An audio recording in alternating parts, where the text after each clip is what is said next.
Boa noite. Assim como prometido, eu consegui trazer a doutora Fabiana Macdice, ela que é médica e head do Centro de Referência no AC Camargo, é um hospital de referência no Brasil. Ela já entrou aqui, eu já vou chamá-la, mas eu vou aproveitar para anunciar o currículo dela. Ela é doutora em oncologia pela Faculdade de Medicina da USP, ela é mastologista, ela faz um trabalho incrível dentro das redes sociais também. Ela tem cada vez mais mostrado o interesse e a intenção de ajudar cada vez mais mulheres que estão passando por esse problema do câncer de mama. Então, fortalecendo. Ela é head do Centro de Referência de Mama do AC Camargo Cancer Center, né, a maneira como é chamado, o AC Camargo, e ela vai trazer um trabalho incrível. Ela também já teve câncer, esteve há pouco tempo uma reportagem muito importante na Veja São Paulo divulgando esse outro lado de paciente, né, de médica como paciente, e eu tenho um carinho muito grande de trazê-la para cá, porque ela é esposa de um dos médicos que me operou em 2014, eu já vou comentar isso assim que eu chamá-la agora para entrar junto comigo. Então, vamos lá, deixa eu fazer a solicitação. Ao vivo aqui conosco, falando mais um pouco sobre a parte médica do câncer de mama. Doutora, boa noite. Boa noite, Alexander, tudo bem? Tudo ótimo. E como é que está a senhora? Eu estou bem. Senhora não, pode ser você. Vamos lá. Pode ser você, né? Que Estou um legal. pouquinho rouca, porque acabei de voltar do encontro de turma da faculdade, onde a gente falou tanto, mas falou tanto, E que eu esse estou até, encontro de turma, tô ele até é o sem encontro voz. da 40ª turma da USP? Não, não. Eu fiz faculdade, Alexander, na UEL, em Londrina. Ah, que legal. Então, esse encontro de turma foi o encontro dos 23 anos de formatura Que da legal. Faculdade de Medicina mesmo, né? Na Show. USP eu fiz a minha residência de cirurgia, né? Minha residência de cirurgia geral, antes de ir para o C Camargo, onde aí eu fiz cirurgia oncológica, e desde o finalzinho da cirurgia oncológica eu me dediquei exclusivamente à mastologia, que é o atendimento então dos pacientes de pacientes com câncer de mama, né? Mulheres e homens também. Mas a USP ela entrou na minha vida depois da faculdade. Foi na residência que foi quando eu conheci o Fábio, que você estava falando aí, que estava na sua cirurgia, né? Que foi uma das pessoas que te operou. E eu fico muito feliz por Sim, saber. não, sim, o Dr. Fábio Macdice é um médico brilhante, ele está entre os melhores do mundo, ele faz parte de uma equipe, na minha visão, entre as 10 melhores equipes do mundo. Muitas vezes o brasileiro desenvolve essa síndrome de vira-lata, mas a gente não precisa ter esse sentimento quando a gente fala dessa questão da saúde. Então, graças a ele, fica aqui meu agradecimento ao Dr. Fábio Macdice, que no dia 5 de dezembro de 2014 eu fui operado por ele, junto com o professor Marcel e outros grandes nomes, e estou há 14 anos, graças a Deus, sem metástase no fígado. Então, para as pessoas que falam que não tem cura metástase, eu sou uma das provas dessa situação de que é possível você livrar da metástase e que é possível você ter esperança. Então, por isso que eu trouxe a doutora Fabiana também, que eu comentei que você já teve câncer, porque você divulgou isso nas redes sociais, né? Por isso eu estou fazendo esse comentário. E é uma grande honra para a gente tê-la conosco para agregar informação. Eu sempre falo para os pacientes, para as pessoas que me acompanham, que a informação salva vidas. E por Sim, isso, obrigado.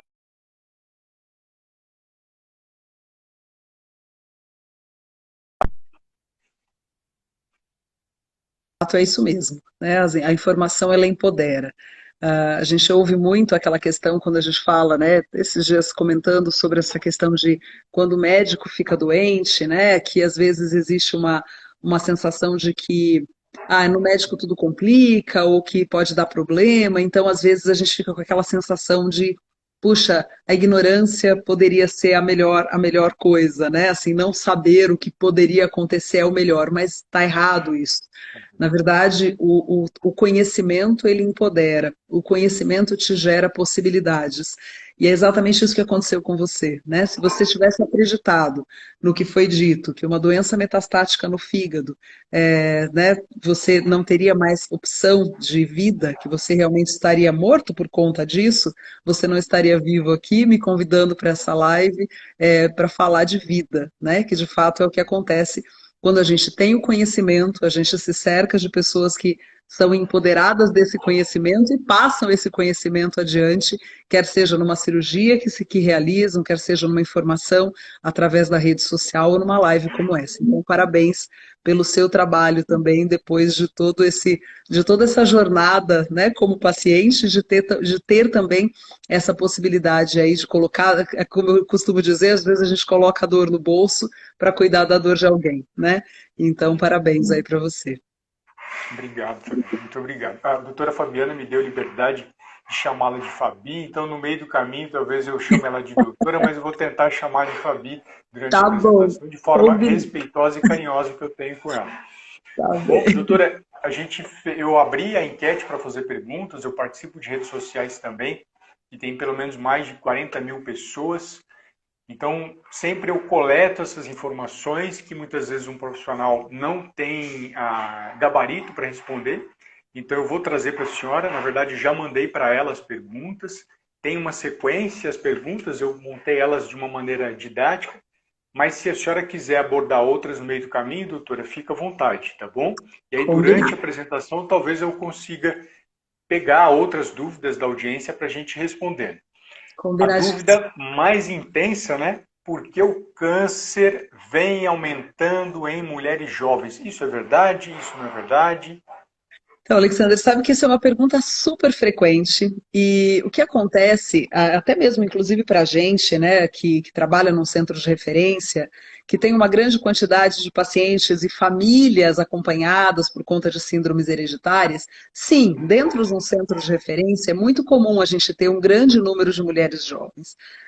No entanto, quando a gente fala de câncer em si, o câncer ele aumenta nas pacientes mais idosas, porque é uma doença degenerativa. Então, não é algo que vale a gente, né, começar a amedrontar a população ou falar não, porque o câncer tem mudado a sua, né, o seu caminho. Não, o câncer ele é uma doença degenerativa que tende a acontecer em mulheres mais idosas, né, mais velhas, não vou dizer mais idosas, mas ele vai aumentando a sua incidência, as curvas de incidência elas vão aumentando conforme as mulheres vão tendo mais idade. Ou seja, você passa mais tempo com exposição hormonal e aí a célula acaba tendo uma transformação e você tem um aumento de câncer. Quando fala sobre pacientes jovens em si, então, teoricamente, se chama jovem aquela paciente que tem câncer antes dos 40 anos. A gente tem um grande número dentro do centro de referência, porque nós somos a referência para isso.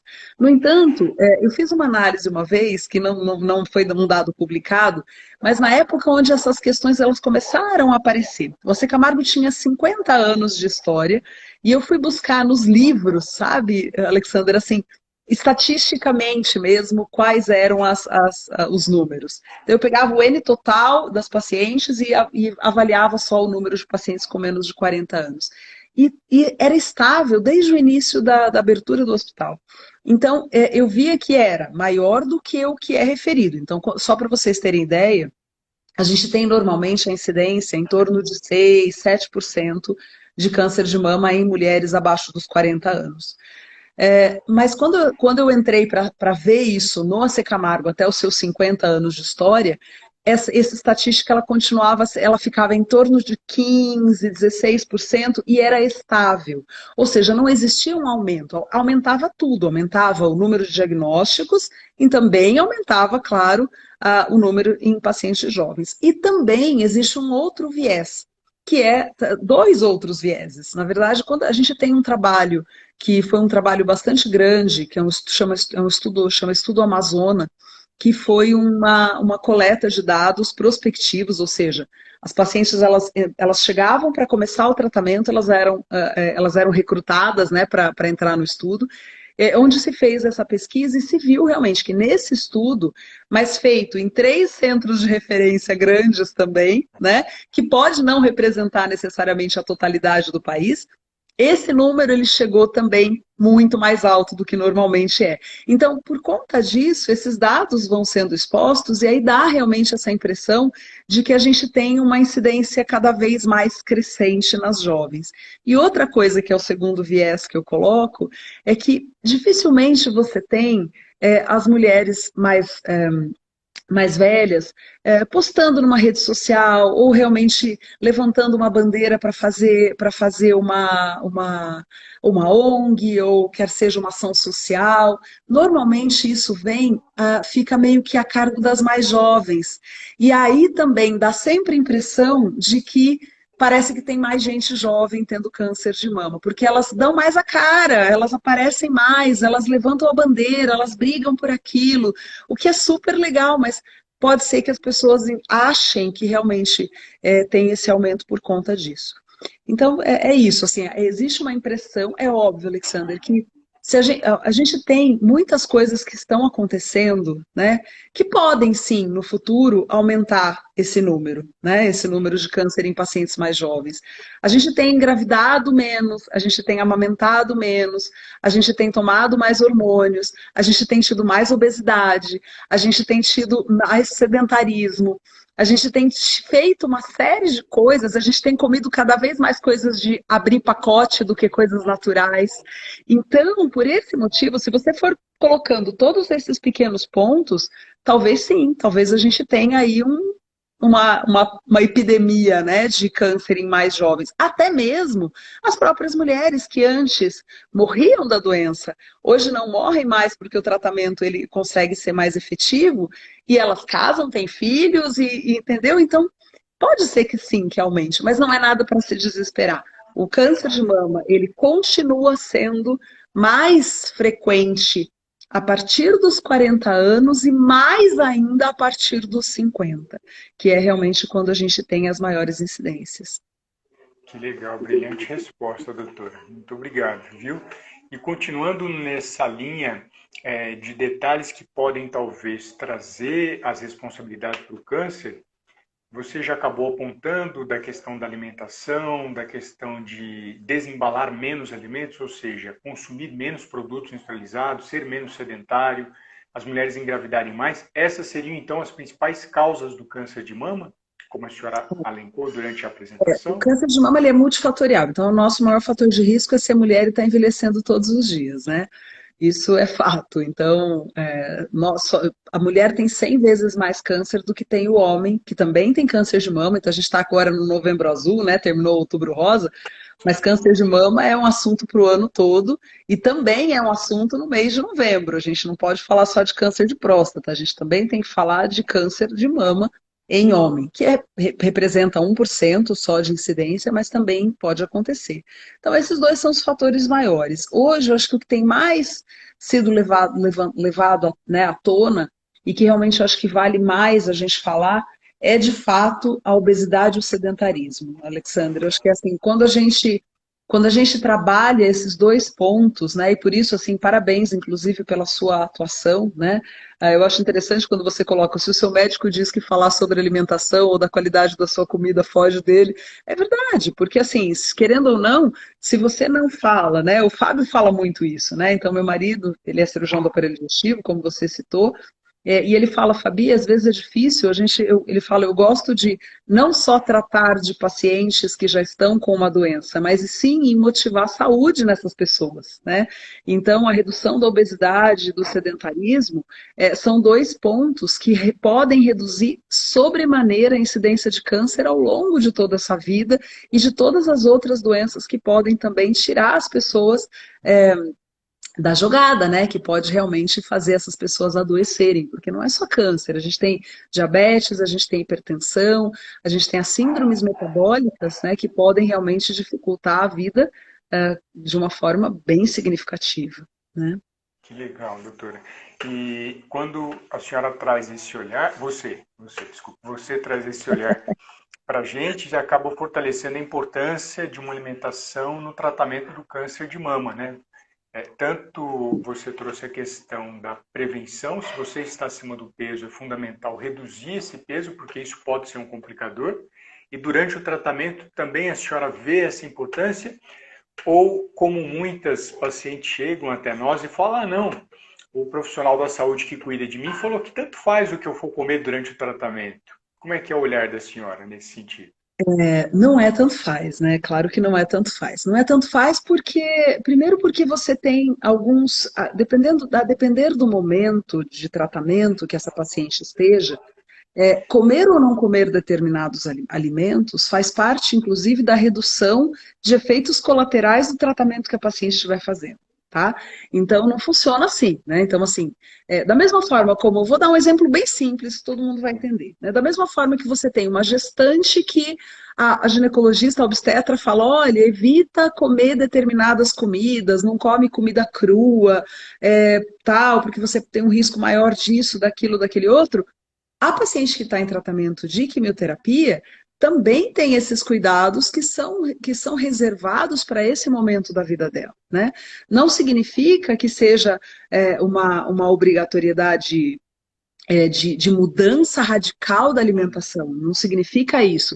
E nem mesmo, Alexander, eu também acho um pouco, assim, um pouco não, muito cruel, se a gente chegar num momento de vida tão difícil dessa paciente e falar para ela, não, agora você tem que emagrecer. Ô, calma lá, vamos focar no tratamento, você tem que estar bem, você tem que cuidar da sua alimentação para que você esteja com uma imunidade legal, para que você esteja fortalecendo o seu sistema imunológico, fortalecendo ou, de repente, evitando alguns alimentos que podem dar uma piorada nos efeitos colaterais de uma quimioterapia, por exemplo, né? Então, sim, é extremamente importante esse cuidado, sempre, né? E merece demais que exista essa conexão, né? E esse cuidado do tratamento junto com uma orientação nutricional, né? Extremamente importante.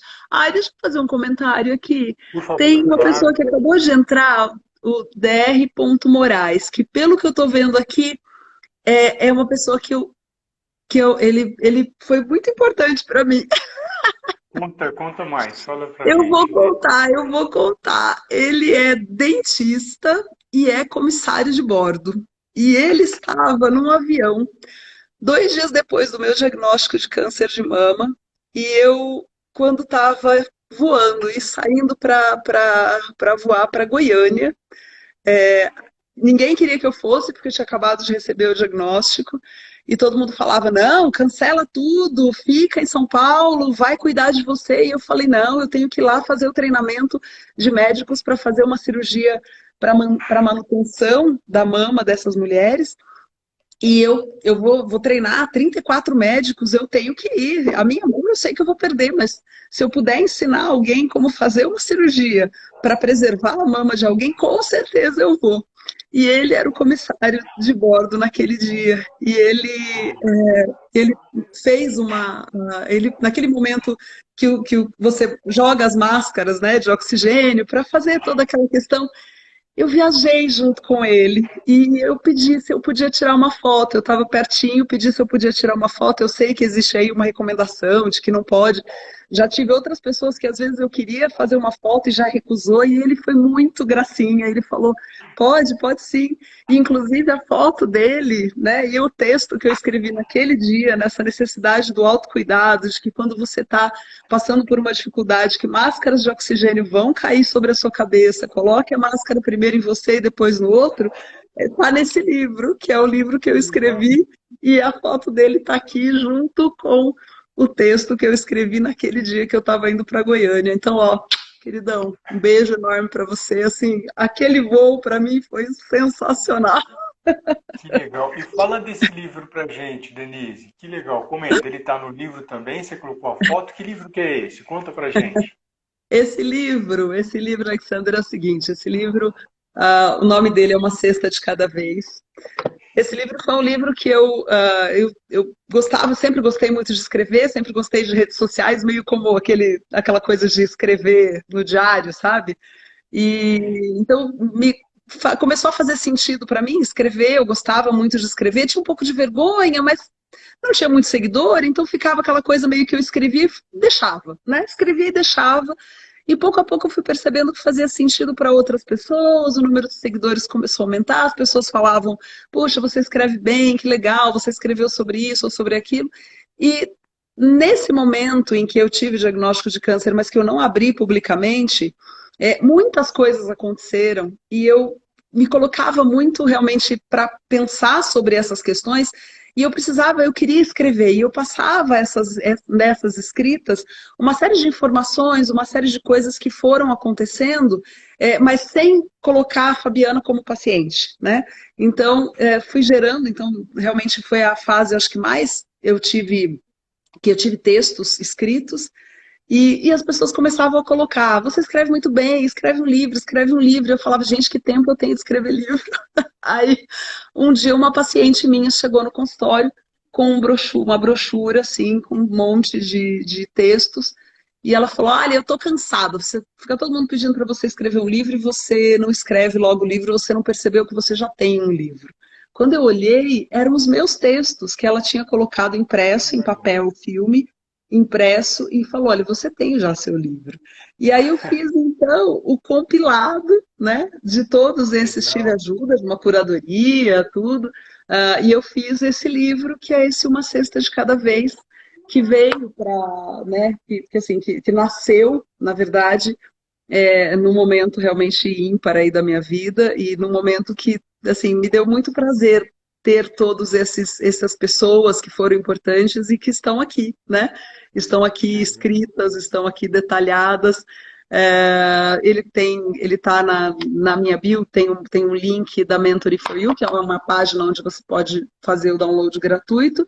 E a gente Olha, agora, por conta de muita gente que está pedindo o livro, porque quando eu fiz era para ser um livro promocional, eu não queria que fosse vendido, mas agora a gente está vendo uma forma de fazer isso acontecer, né? Através de uma doação para uma ONG de apoio a pacientes com câncer, de fazer essa claro. troca. E aqui a foto que eu comentei para vocês, Olha que legal. Esse é o Moraes. esse é o Moraes. Que Tá bacana, que bom? legal. Viu, que E, incrível. Obrigado, e Moraes, assim, por ter entrado aqui, né? E obrigado a todos que estão nos assistindo também e por trazer essa situação rica que nem você nem eu esperávamos que fosse não. acontecer, né? Realmente não. Que legal. As pessoas Muito são muito bom. ricas, né, Alexander? Eu acho que Então, isso é uma coisa que é fantástica. Quando a gente fala sobre câncer, quando a gente fala sobre tratamentos, quando a gente fala sobre vida, toda essa troca ela é muito importante. Por isso que eu nunca digo não, né? Quando você me fez o convite, eu falei, olha, eu não vou poder em outubro, porque já não tem mais vaga, mas a gente conversa em novembro, porque certamente se tem, pode ser que de repente a gente atinja uma pessoa, uma única pessoa, mas a gente tem como chegar nela, né? Então, tem, obrigada. tem. Imagina, eu que agradeço a oportunidade de você divulgar o livro e a gente vai falar mais também de outras coisas do seu trabalho na hora de chegar no final. Mas olha, doutora, que bacana. Perguntas, né, que acontecem. Por que algumas mulheres fazem quimioterapia e usam tamoxifeno e outras não? O tratamento do câncer, antigamente a gente só falava que era câncer de mama. Hoje a gente tem uma divisão muito grande. Então a gente hoje tem o nome, o sobrenome, o CPF, o endereço, o RG, a gente costuma dizer que tem tudo isso. Então, cada tipo de tumor, ele tem uma resposta biológica e essa resposta biológica vai definir, junto com o tamanho ao diagnóstico, o tratamento a ser feito, tá? Então, tem pacientes, por exemplo, que tem um tumor que responde ao hormônio. Então, toda vez que a mulher tem um câncer que responda ao hormônio, ou seja, que é o receptor de estrógeno ou progesterona positivo, ela provavelmente vai ter no seu tratamento o uso de algum bloqueador, quer seja o tamoxifeno, inibidor de aromatase, letrozol, arimidex, todos esses afins. Mas a grande questão é, e mesmo que essa paciente tenha essa necessidade, pode ser que o tumor ele cresceu mais, né? Ele já era um tumor que estava num tamanho maior, quer seja na mama ou na axila, e não foi suficiente só o inibidor, o bloqueio hormonal. Então pode ser que tenha necessidade de adicionar mais alguma coisa, que no caso seria a quimioterapia. Paciente mais jovem, isso é muito clássico, porque além de fazer esse bloqueio hormonal, se a paciente ela tem muito mais, se ela tem de repente um tumor um pouco maior e ela tem muitos anos de expectativa de vida, o tratamento ele vai ser mais agressivo, né? Para que você tenha total chance de cura, para que essa paciente morra velhinha de outra coisa.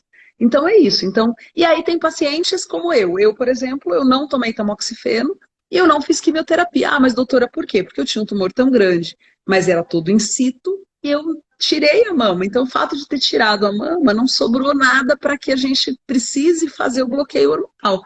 Eu não posso fazer reposição hormonal, porque a gente sempre tem uma sobrinha de mama.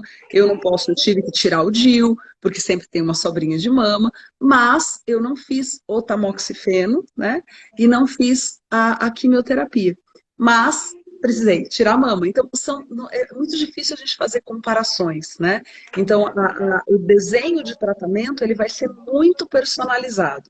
Não significa que o médico vai olhar e falar assim, ah, eu não gostei de você, então eu vou fazer isso, isso, isso, ou eu gostei daquela outra, então eu vou fazer menos naquela. Não, não é assim. É pelo tipo de tumor, pela extensão no paciente, pelo momento de vida daquela paciente, quer seja antes da menopausa, depois da menopausa e assim por diante. Tá? Que legal, que rica resposta, viu? E ele vai ficar gravado, vai ser bom, porque muitas mulheres poderão rever esse conteúdo. A minha intenção é deixar gravado, se o Instagram deixar, né?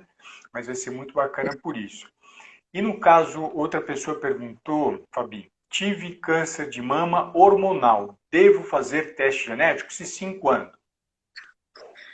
São duas coisas diferentes, pelo menos em teoria, né? Então, assim, tive câncer hormonal, significa que o seu tumor tinha uma resposta aos hormônios, tá? Agora, se você é uma paciente que é jovem, que tem mais casos de câncer na família, que está incluída, né? Então, nesse risco, de repente, de uma hereditariedade, sim, você pode ter que fazer o teste genético.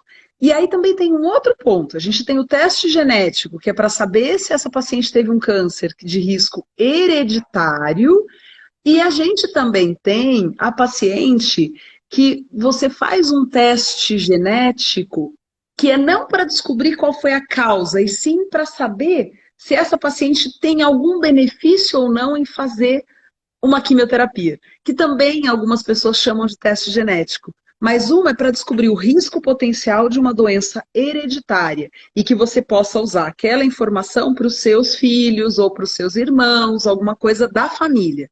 E o outro é um teste somático, um teste do tumor, ou seja, você pega um pedacinho do tumor e faz uma análise. Se você está em dúvida, isso é muito comum, Alexander, naquela paciente que você fala assim, tem aquelas que você fala assim, não, essa aqui não precisa de químio, ponto. Aí tem aquela que você fala, essa aqui precisa de químio, ponto, pela extensão, tamanho e tal. Aí tem aquela que está no meio do caminho e você fala, ai meu Deus, o que eu faço agora? Eu ofereço químio, mas será que tem benefício ou não?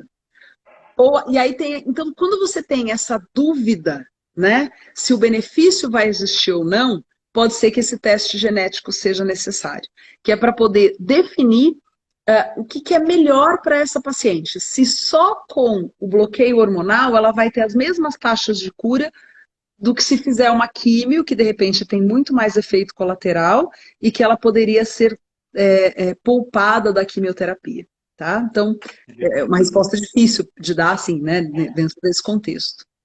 Não, mas que rica resposta, só tenho a agradecer, viu, Fabi? Tem outro questionamento de uma pessoa que segue meu conteúdo. Ele é um marido muito parceiro da esposa que teve câncer de mama, então ele sempre faz perguntas para a parte de nutrição, e ele fez uma pergunta específica para a senhora em relação ao diagnóstico, que foi a seguinte: ele falou o seguinte, carcinoma infiltrativo grau 3 é a mesma coisa que carcinoma invasivo grau 3? Porque ele sentiu que o médico estava mudando o diagnóstico por conta de mudar o termo. Tá. Explica para ele, doutora. Não tá mudando, não. Existem várias formas de falar a mesma coisa, né? O infiltrativo é sinônimo de invasivo, tá? Então, porque o que chama infiltrar? Infiltrar significa entrar nas estruturas, né? E o invasivo significa invadir as estruturas, tá? Então é a mesma coisa, tá bem? E às vezes também existem algumas diferenças, por exemplo, o número 3 ele pode aparecer em mais de uma coisa. Pode ser o grau nuclear 3, Pode ser grau 3 de SBR, que daí normalmente é escrito em número romano, que daí é uma somatória de fatores que gera esse grau 3 de SBR. Pode ser estadio 3, que significa um determinado tipo de tamanho de tumor ou axila. Então, quando a gente fala, pode ser, por exemplo, BIRADS 3, que é uma imagem que é provavelmente benigna.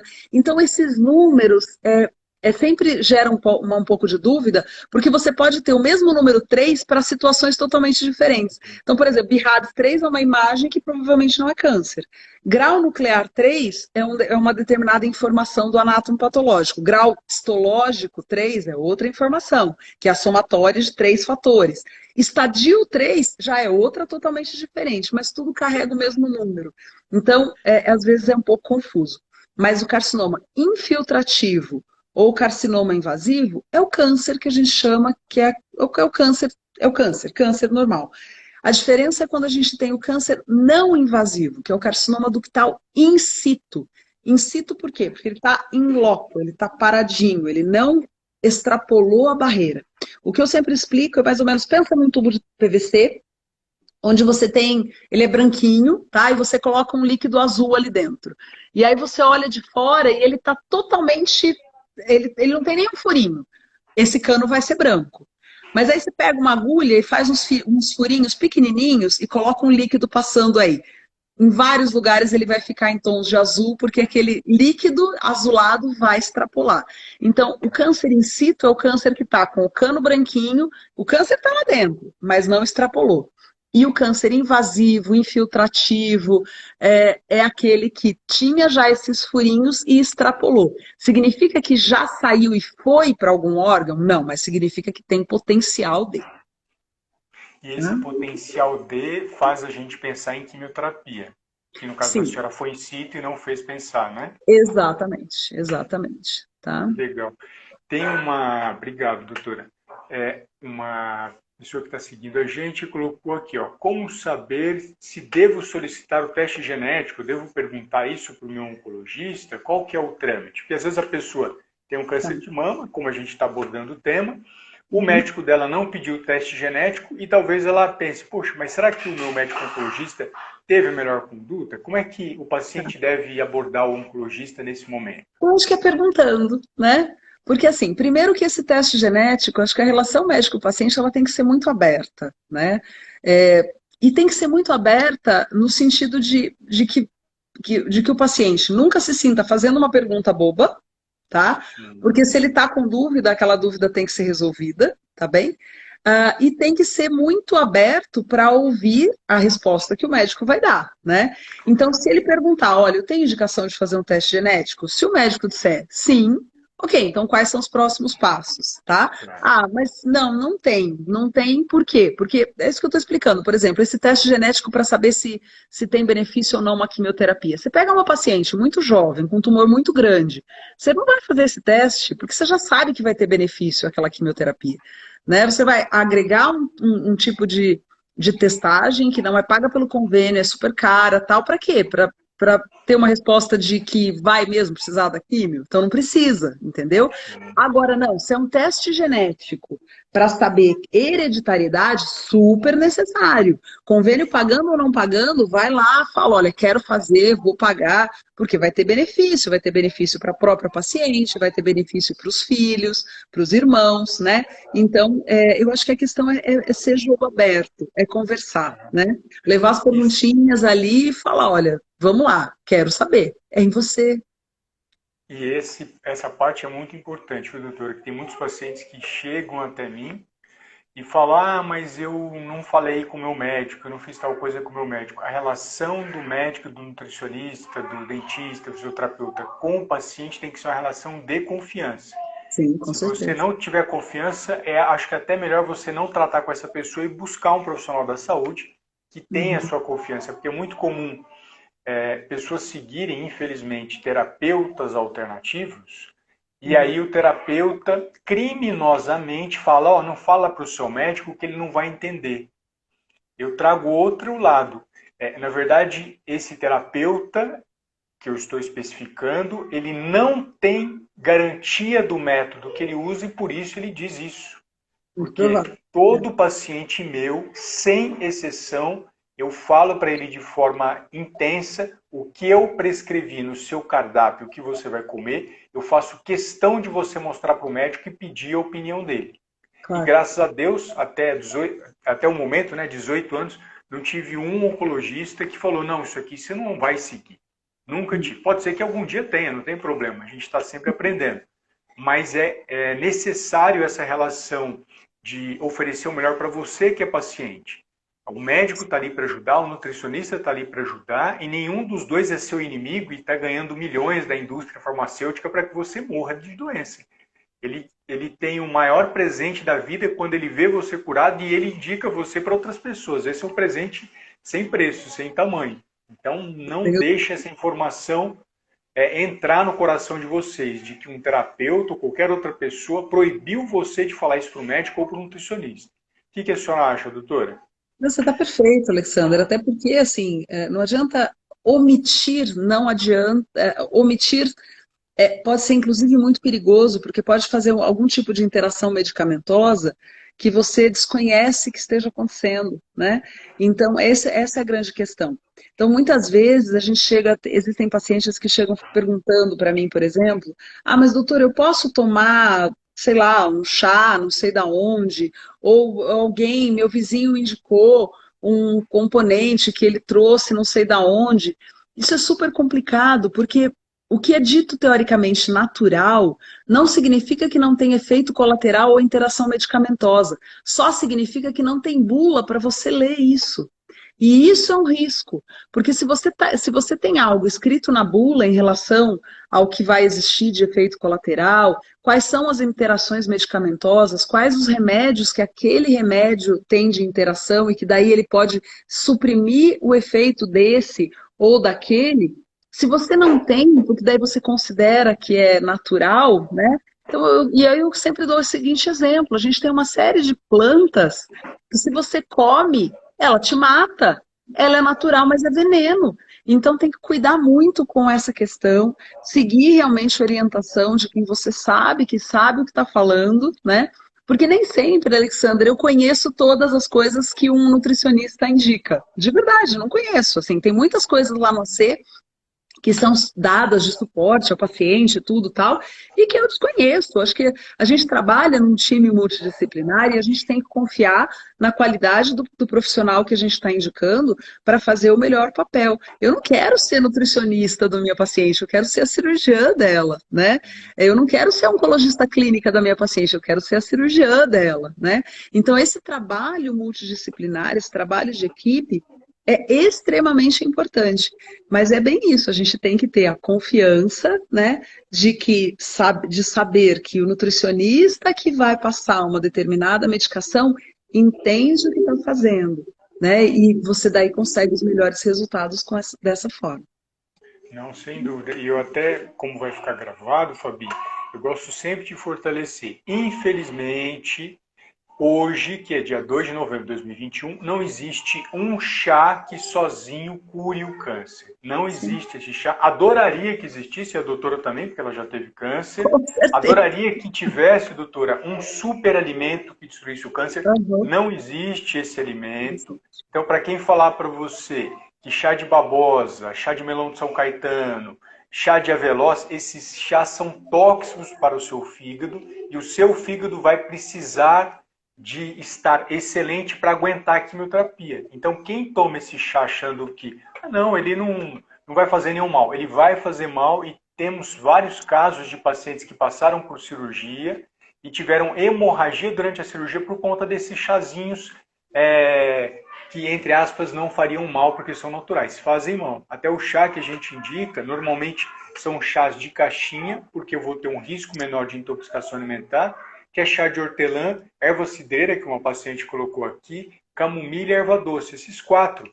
Não invente, não compre, não pegue em feira. Teve um caso de uma paciente do Dr. Marcel, que ele contou em live, por isso que eu estou abrindo aqui, que ela comprou um chá que matava câncer de útero.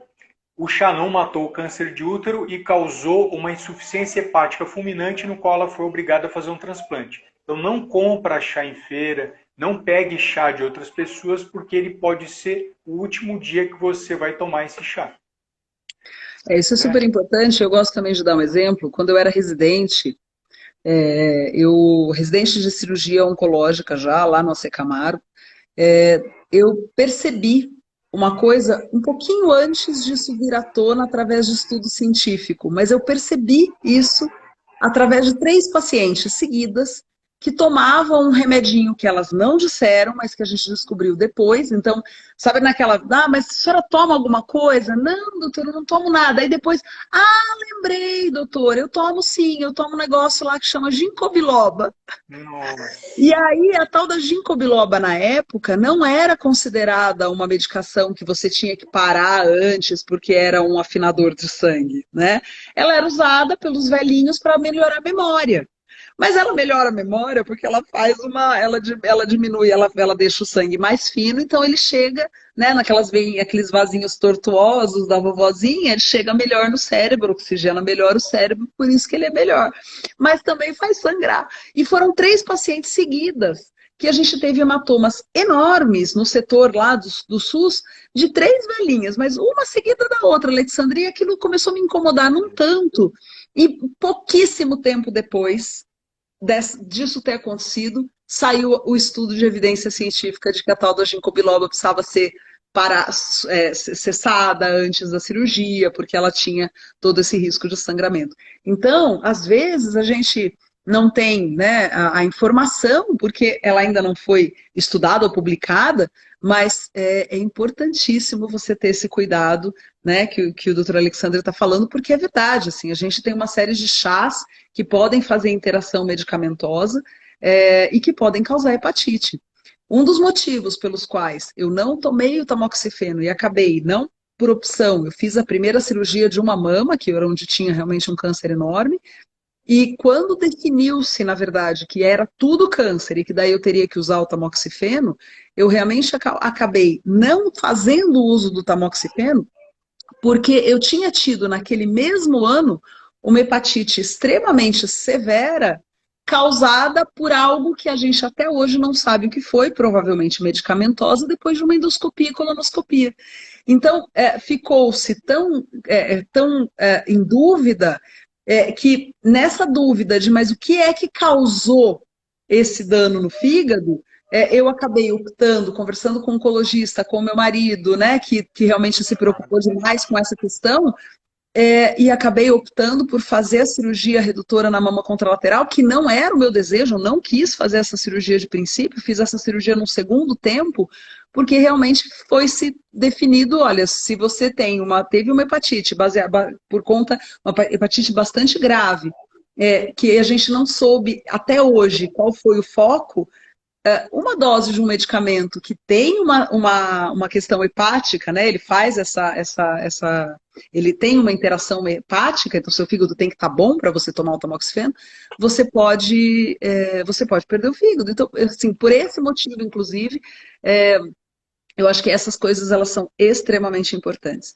O conhecimento de cada paciente, de cada suscetibilidade, todas essas interações medicamentosas, o cuidado de saber com quem a gente, né, quais são os históricos pregressos desse paciente, se já teve alguma descompensação hepática, se não teve. Todo oncologista e o nutricionista vão fazer esse cuidado de dar o suporte, fazer análise da função hepática, checar se realmente toda a função está adequada. Se coloca dentro desse contexto um negócio que você comprou, sabe Deus onde, que não tem bula, você não sabe qual a dosagem, não sabe de onde veio aquele negócio, e aí? Né? Quem é que vai conseguir definir o melhor tratamento ou resolver algum problema grave que você possa vir a ter? Essa que é a questão. E tem outro ponto, doutor, que eu gosto sempre de frisar nas redes sociais, que é o seguinte: a nossa intenção aqui na rede social é de fazer você refletir e conversar com o seu nutricionista e com o seu oncologista. Não é para você seguir essa conduta. Eu sempre falo isso. Então, nas redes sociais, eu sempre estou para que você não atrapalhe mais a sua vida. Então, no momento que você vê essas informações que a gente passou, você fala: opa, eu estou fazendo isso, eu acho que eu não estou no caminho certo. Vou conversar com o meu oncologista, vou conversar com o meu nutricionista. Tem um kit, daqui a pouquinho eu falo do kit desespero, mas tem um suplemento milagroso. Tem pacientes que tomam própolis e não devem tomar. Tem pacientes que tomam extrato de linhaça e extrato de açafrão. Esses dois últimos, extrato de linhaça e extrato de açafrão, interferem na absorção de quimioterápico oral. Ou seja, em vez de você proteger o seu corpo em relação à ação de uma droga, você está impedindo o médico de alcançar a sua cura. Então, só consuma extrato de linhaça ou açafrão se o seu nutricionista que tem experiência fez essa solicitação. Salvo isso, você corre risco de não conseguir destruir todo o tumor. Própolis, que é utilizado, não, o própolis não faz mal para ninguém. O própolis, ele tem em alguns pacientes a capacidade de causar hemorragia. Então não é indicado você ouvir falar que própolis aumenta a imunidade e colocar gotinha e tomar. Porque eu desejo que uma pessoa que esteja tomando própolis hoje, porque ouviu falar, opa, nossa, eu fazia isso, não sabia disso, mas agora eu vou contar para o meu oncologista, vou contar para a minha nutricionista. Essa é a intenção dessa live, essa é a intenção de abrir os olhos das pessoas que estão com câncer e lembrar que o que é natural, como a doutora falou, nem sempre é inocente, ele pode ser o seu fim. Né? Quer comentar alguma coisa, doutora, sobre esses milagrosos? Acho que é isso, assim, não existe, né? Assim, é óbvio que a gente gostaria muito, né? A gente tem algumas coisas que são muito, muito verdade. A gente gostaria de viver para sempre, a gente gostaria de, né, de que de uma cirurgia não causasse cicatriz, a gente gostaria de uma série de coisas. A gente gostaria de não precisar tomar remédio, a gente gostaria que emagrecer fosse simples assim, né? A gente gostaria de não ter fome. Nossa, como eu queria ter um botãozinho assim, já apertou e falou assim, não tem fome mais. Não tem Falei, fome, né? né? Mas a gente não tem, né? Então a gente tem que saber que coisas milagrosas, elas são muito marketing, mas elas são pouco aplicáveis, né? Então, toda vez que a gente realmente gostaria, eu sei porque eu também gostaria, né? Então, gostaria de muita coisa. Mas existe uma frase que tem uma das gestoras do RH do AC Camargo, ela fala, tudo não terás. Né? Então, é isso, a gente tem algumas coisas que dá e algumas coisas que não dá. Então, a gente tem que se pautar na informação, tem que se pautar na informação pessoal que a gente tem. Então, é isso que o Alexander está falando. Ah, eu tive dúvida aqui, eles estão falando de uma coisa que eu faço, tal. Ok, pergunta para o médico que está te acompanhando, né? Então, até por isso, às vezes a gente tem muita dificuldade, né? Então, assim, volta e meia, claro, quando a gente se expõe muito nas redes sociais, a gente recebe muita pergunta personalizada, né? Como uma consulta mesmo. No entanto, é muito difícil, e eu sempre coloco para as pacientes que a consulta, ela tem que ser uma consulta mesmo, porque você não sabe 99% das informações que são necessárias para você completar a resposta, né? Então, são coisas que a gente pode, usando uma rede social, gerar de informações que são gerais, mas não personalizadas. Porque, às vezes, essa personalização ela é extremamente importante e decisiva para você. Né? Então, sempre buscar informação através de rede social, legal. Buscar informação através do YouTube, do Google, perfeito. Saiba filtrar, né? Saiba onde essa pessoa se formou, saiba qual foi a qualificação que ela teve, saiba o que ela tem feito de atualização para estar falando aquilo que ela está falando. O Fábio mesmo, ele sempre fala. Você perguntou, né, se o Fábio ia acompanhar a live, eu falei provavelmente não, porque ele veio. Opa, caiu alguma coisa aí. Que ele é meio... aqui que tá pegando os brinquedinhos dela e mexeu na luz aqui. Desculpa, Fabinho. Imagina, que isso. Manda um beijo para ela. Mas assim, que o Fábio é meio contra a rede social, né? Que ele não gosta muito. Assim, eu gosto porque mas você tem que saber filtrar, né? Você tem que saber o que você pode falar de uma forma genérica, o que você não pode falar, porque pode ser interpretado de uma forma generalizada, né? Então, é extremamente importante que a informação chegue nas pessoas, mas a informação ela pode chegar e não ser aplicada necessariamente a você que está assistindo, né? De repente, aquilo que a gente está falando pode se aplicar à sua vizinha de fato, mas não necessariamente a você. Então, o médico o nutricionista, ele vai ser necessário de ser buscado para ele compreender totalmente ali a sua história, né, a sua história de vida, o que você teve de complicações, quais foram o seu próprio histórico para poder te ajudar nas decisões futuras, né? E numa pergunta que às vezes, mas doutora, responde só isso para mim, né? Mas esse responde só isso, às vezes é carregado de uma série de informações que são fundamentais para que a gente organize, estruture para dar a resposta, né? Então, hoje eu recebi uma pacientinha que me perguntou, mas doutora, é certeza que eu vou ter que tomar tamoxifeno? Do tipo, foi uma pergunta assim genérica. Falei, olha, certeza? Não, a gente vai ter, existe uma recomendação, mas só depois da sua cirurgia é que a gente vai conseguir juntar todos os elementos e definir com você se esse é o melhor caminho. Mas eu vou ter que esperar o anátomo patológico para saber a resposta? Eu falei, vai, porque é por isso que a gente vai operar, porque se a gente já tivesse essa resposta antes, talvez a gente nem precisasse da cirurgia. Mas são etapas, né? Eu acho que vai muito essa história aqui do livro, né? Uma cesta de cada vez, ela vai muito disso, né? São passos, são etapas. A gente tem que lembrar que para você fazer uma maratona, né? Para você percorrer os 42 quilômetros, ou eu que fiz com o Fábio grande parte aí do caminho de Santiago de Compostela, é um passo de cada vez. Não adianta a gente querer atropelar e pirlim-pim-pim não existe, né? Essa questão mágica de resolver tudo só com chá ou com comprimido, não tem. Então, tudo exige tempo, dedicação, informação, compreensão, personalização para que a gente chegue ao melhor resultado. E tudo isso tem que ter paciência. Tem que ter, doutora. E a gente está chegando nos últimos minutos da live, Nossa, só para já passando sem rápido, né? relógio. Só para valorizar um pouquinho o que algumas pessoas colocaram, minha rede social eu já divulgo eles com detalhes, mas chá de folha de amora faz mal? Faz. Não tome enquanto tiver câncer. Chá de folha de graviola também. Chá de boldo também não. Mas nas redes sociais minha pessoa encontra, mas eu vou focar nas perguntas para a senhora. A grande pergunta, mamografia causa câncer de tireoide? Não, não causa. E não existe, inclusive, nenhuma necessidade daquele uso do colarzinho cervical, tá bom? O que acontece é que existem muitas pacientes, como existe muita desinformação e roda muito vídeos assim, as pacientes às vezes chegam lá nos lugares para fazer a mamografia já super com medo de fazer a mamografia porque pode encontrar alguma coisa, super com medo porque pode doer, porque realmente a pressão é importante de ser feita. E aí ela já chega ainda com essa dúvida, e aí ela fala, então eu quero um colar porque eu também não quero ter câncer de tireoide. Aí já são tantas as ansiedades que o que mal vai fazer a mocinha entregar aquilo lá para colocar na cervical. Mas não precisa. É mito essa questão de que causa câncer de tireoide, não precisa. O que você só precisa é de uma mamografia bem feita, um posicionamento adequado, fugir daquele momento pré-menstrual, que é quando a mama está mais inchada e que pode de fato doer mais. A pressão é necessária para que a gente diminua o tamanho da mama, a espessura e consiga ver através dela, né? E não, mamografia salva vidas, mamografia não causa câncer de tireoide.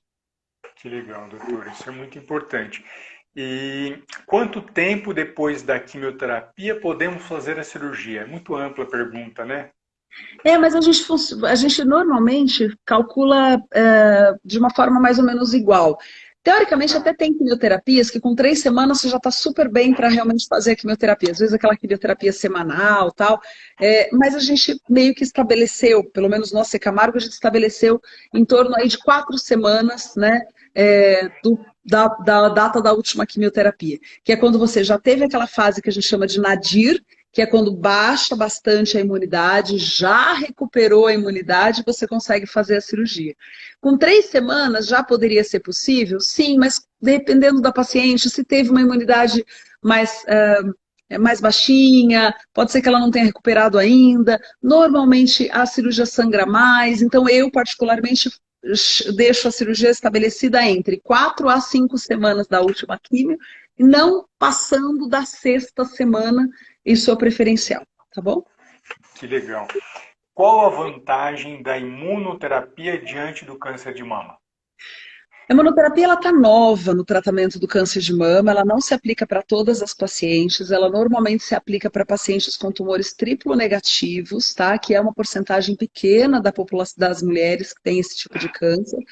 e ela é bastante nova, então ela ainda é personalizada para um grupo pequeno de pacientes e ela acabou de ser meio que estabelecida como liberada no Brasil, né? Então, a gente não tem, a gente tem pouco tempo dessa liberação, a gente tem poucas pacientes que se beneficiam do tratamento.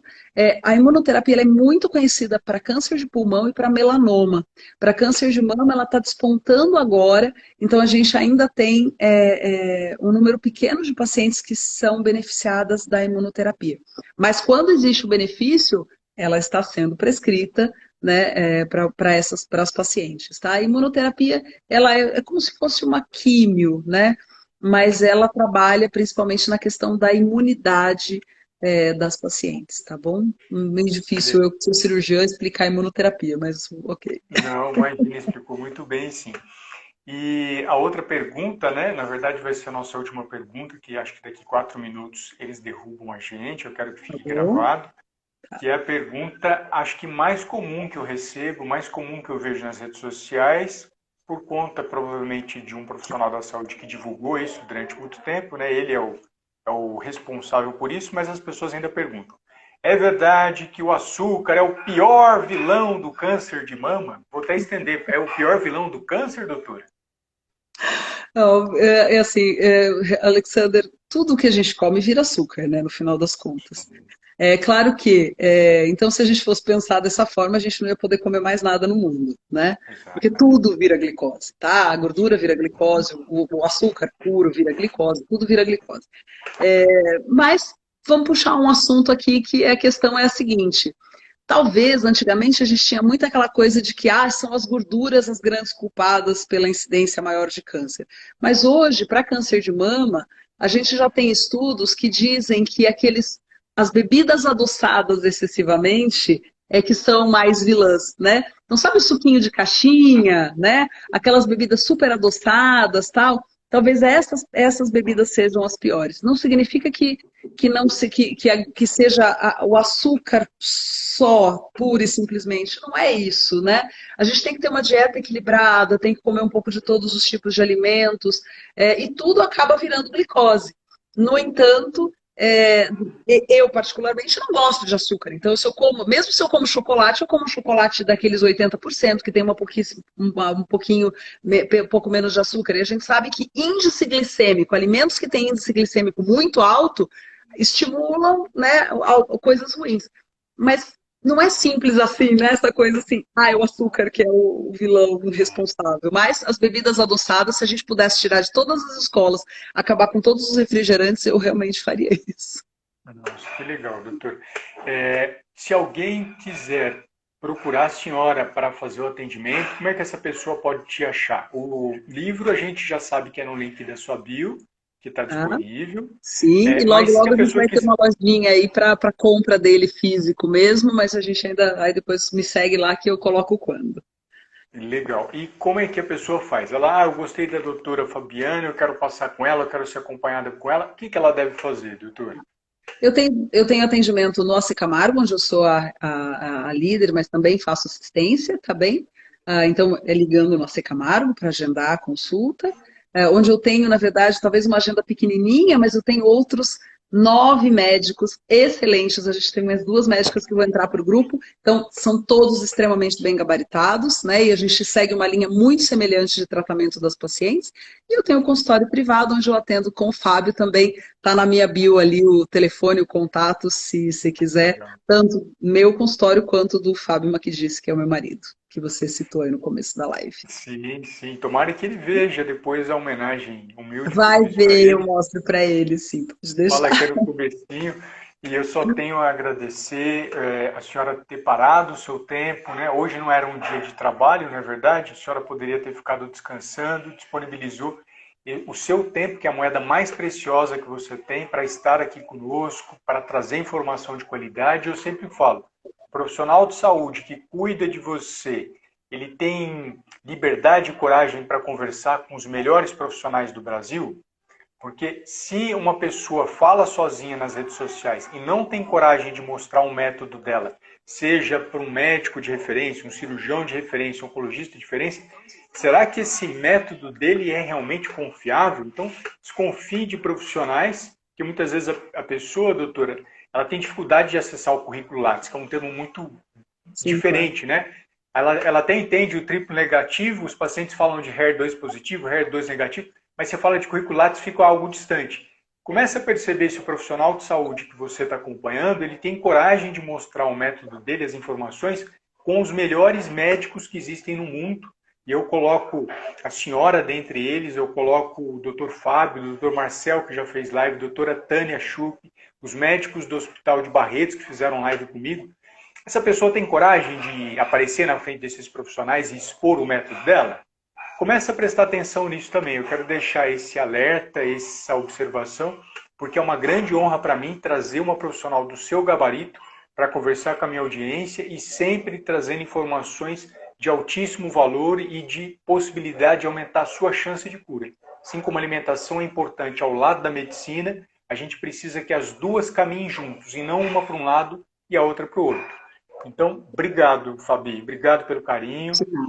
Muito obrigada a você pelo convite e espero que você consiga Imagina. então gravar a live aí para ficar disponível e a gente também disponibilizo Claro. os meus stories também, tá bom? Não, com certeza. Obrigado a todos que ficaram conosco até o final aqui. Vocês são extremamente bem-vindos. Muitas perguntas eu não consegui colocar, que eram voltadas à parte de nutrição. Até a Fabi comentou que ela entende que seria mais adequado eu responder. É verdade, doutora? Sou, com certeza.